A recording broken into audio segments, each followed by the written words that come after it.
Karim, bonjour. Bonjour. Merci d'être avec nous, Karim, fonctionnaire de police dans les Alpes-Maritimes. Vous entendez donc le maire de Sevran, en Seine-Saint-Denis, évoquer une force d'interposition à l'image de ce qu'on connaît avec l'ONU et les casques bleus. Qu'est-ce que vous en dites, Karim ? Eh ben, moi, personnellement, je pense que les casques bleus, ça servirait à rien. Regardez, on a vu dans les conflits comme en ex-Yougoslavie et tout, ils ont servi à rien, les casques bleus.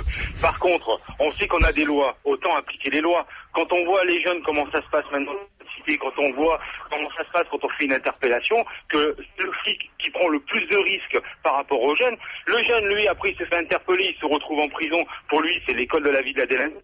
Il ressort, il est encore plus expérimenté que quand il est rentré.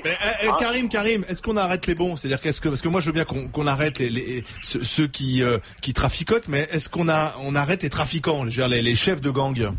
Non, ceux-là, je pense on peut pas les avoir. Ceux-là, on peut pas. Il y a trop, il y a trop belle organisation. Ils sont trop bien organisés pour ça.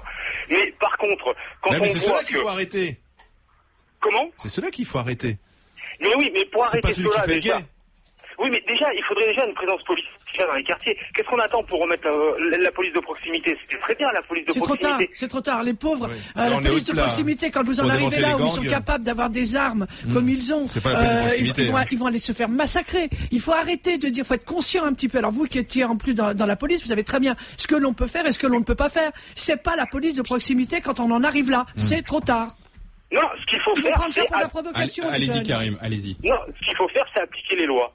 C'est tout. Quand on voit qu'un jeune maintenant, il va se retrouver au tribunal, il va prendre un mois avec sursis ou 2 mois avec sursis, alors qu'il doit prendre plus, c'est pas normal. On a des exemples au niveau des cambriolages. Ouais. On a interpellé un jeune, 15 ans, il était à son 82e cambriolage. Il a fait rien. Non, mais vous avez raison, Karim. Mais Gatignon, il va plus loin. Lui, il dit que de toute manière, il veut bien sûr des forces de police pour qu'il y ait plus de tirs, mais le problème risque de se déplacer dans la cité d'à côté. Et donc lui, il va plus loin puisqu'il demande qu'on dépénalise le cannabis, puisque finalement c'est le cannabis qui crée cette délinquance et ces règlements de compte très violents. Et qu'en cassant finalement le business, c'est-à-dire qu'en dépénalisant le cannabis, il réglerait en partie le problème. Mais oui, mais après, alors on dépénalise le cannabis, c'est bien beau, et après on va dépénaliser la cocaïne et l'héroïne et tout. Vous voyez, c'est pas tout à fait la même chose. C'est pas tout à fait les mêmes prix. Si on commence comme ça, c'est un cercle vicieux. Il y a des lois, autant appliquer des lois. Mais la loi, ça marche pas. Non, mais ce qu'il y a, on l'avait reçu ici et ça m'avait fait réfléchir. Je ne savais plus si effectivement il valait mieux dépénaliser ou pas. Je dois dire que j'étais en pleine interrogation.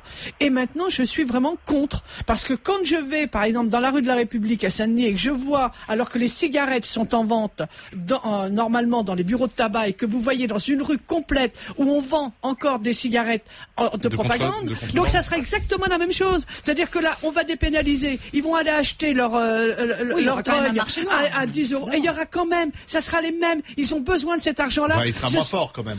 Mais ça, il sera quand même. Mais oui, mais ils trouveront toujours autre chose.